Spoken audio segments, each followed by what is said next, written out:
Saudara, kami berkumpul di sini bukan masalah aset, apalagi hanya satu aset. Tetapi ini masalah tugas negara, bahwa tidak boleh pihak swasta dengan alasan apapun menguasai tanah negara tanpa alas hak yang diberikan oleh hukum. Pemirsa, JAK Forum kembali hadir dengan menghadirkan tema tentang polemik kepemilikan Hotel Sultan. Apakah ini betul penguasaan pengambil alihan aset negara yang saat ini dikuasai swasta atau kriminalisasi?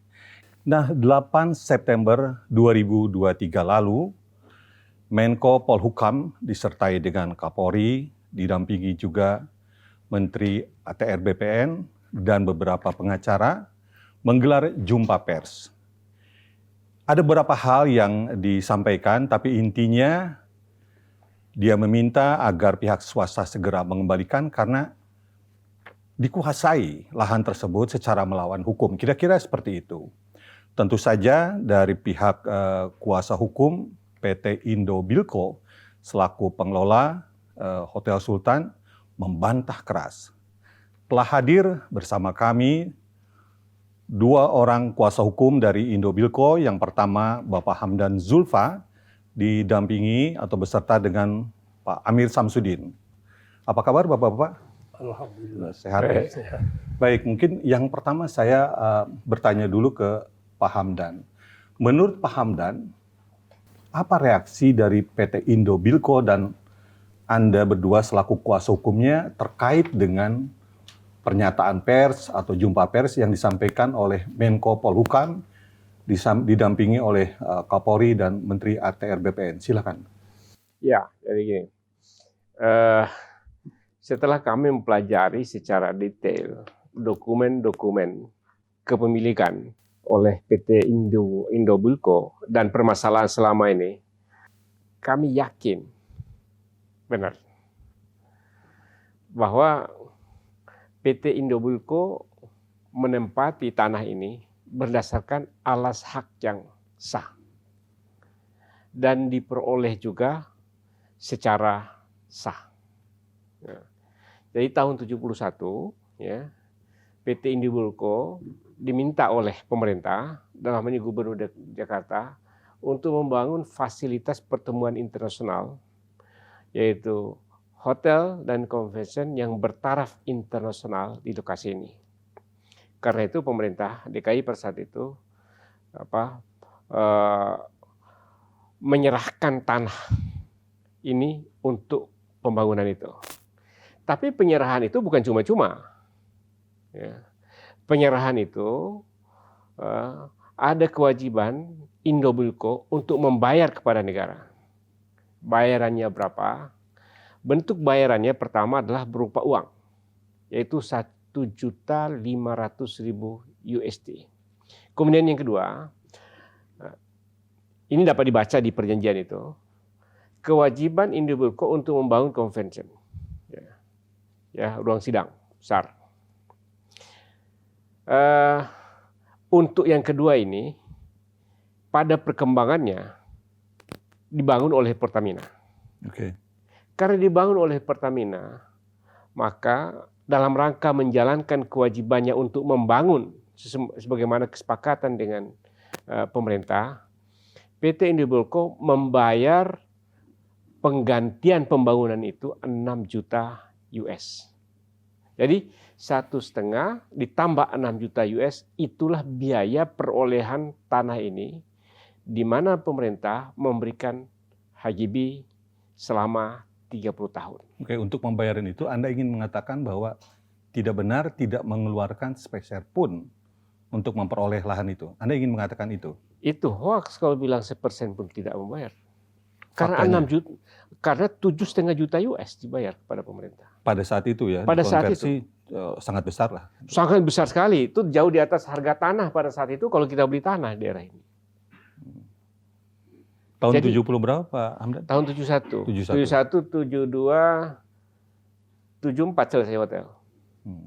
Selesai hotel 74. Jadi dibayar. Nah, kemudian itu kan 30 tahun diberikan HGB.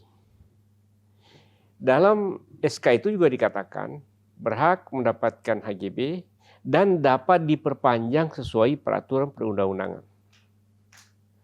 Maka ketika periode pertama berakhir 30 tahun pertama, itu tahun 2004, ya, diperpanjang kembali dengan 20 tahun. Itu hak yang dilindungi oleh hukum. Dan diperpanjang saat itu. Ya.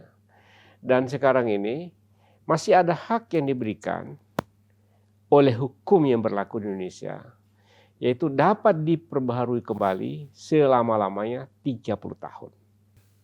Lanjut, ada juga bukan tuduhan ya, ada juga permintaan untuk segera mengosongkan. Itu disampaikan pada saat jumpa pers. Ya, pertama, kalau pengosongan itu berkaitan dengan berakhirnya HGB, itu tidak bisa dilakukan pengosongan. Karena berakhir HGB setelah masa perpanjangan yang pertama, ada hak yang dilindungi oleh hukum dan undang-undang bagi PT Indobilco untuk memperbaharui untuk 30 tahun lagi. Sehingga total menjadi 80 tahun. Memang itu undang-undangnya begitu. Ada hak yang dilindungi oleh hukum. Kemudian yang kedua, kalau pengosongan itu berkaitan dengan putusan pengadilan, saya perlu jelaskan, memang betul ada putusan pengadilan yang isinya dua. Yang pertama, PT Indobilco diminta untuk membayar royalti. Oleh PT Indobilco seluruhnya sudah dibayar dalam rangka taat kepada putusan pengadilan. Sampai tahun? Putusan pengadilan sekian yang dibayar. Di berapa itu ya? Putusan pengadilannya. Nanti saya bisa. Oke. Ya. Tapi intinya membayar. Sudah dibayar lunas. Karena kenapa saya tanya ini? Karena ada tuduhan tidak membayar. Sudah dibayar lunas. Putusan pengadilan sekian juga yang dibayar. Oh, jadi setelah selesai putusan pengadilan dan jangka waktu atau periodenya, mestinya ada permintaan dari pihak pengelola Senayan, maksud Abang gitu? Enggak, gini. Jadi harus ada dasarnya lah intinya ya. Putusan pengadilan itu menyatakan bahwa PT Indobilco berkewajiban untuk membayar royalti sekian. Oke. Royalti sekian itu sudah dibayar lunas. Kemudian yang kedua, putusannya begini. Menyatakan HPL atas nama Seknek itu sah. Ya. Hanya dua itu saja prinsip putusan, isi putusan itu. Baik. Nah, sebuah putusan pengadilan ya baru bisa mengosongkan atau memerintahkan orang untuk mengosongkan tanah kalau ada amarnya yang menyatakan menghukum PT Indobilco untuk mengosongkan tanah itu. Maka prosedurnya adalah penggugat atau pihak menang datang ke pengadilan minta penetapan eksekusi, kemudian yang kedua minta pengadilan untuk eksekusi. Sebelum sampai ke situ, ada surat dari pengadilan yang namanya unmanning untuk melaksanakan putusan. Kemudian kalau unmanning permintaan untuk melaksanakan putusan tidak dijalankan, maka pengadilan boleh mengeluarkan penetapan eksekusi. Ada proses ya? Ada proses. Setelah penetapan eksekusi, kalau juga tidak mau keluar, dieksekusi. Masalahnya, di putusan pengadilan itu tidak ada perintah untuk mengosongkan. Kemudian yang kedua, ya, pengadilan tidak membatalkan HGB 2627 milik PT Indobilco. Artinya apa? Artinya masih berlaku gitu. Masih berlaku dan Hotel Sultan masih berhak untuk menempati tanah itu karena di atas alas hak yang berdasarkan HGB. Jadi siapa yang bisa mengusir orang yang punya hak di atas tanahnya itu HGB?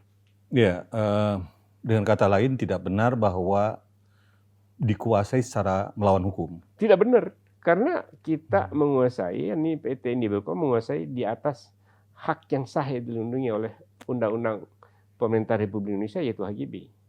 Baik, Pak Hamdan, saya mau beralih ke Pak Amir. Anda bahkan pernah selain pengacara senior juga pernah menduduki posisi sebagai Menteri Hukum dan HAM.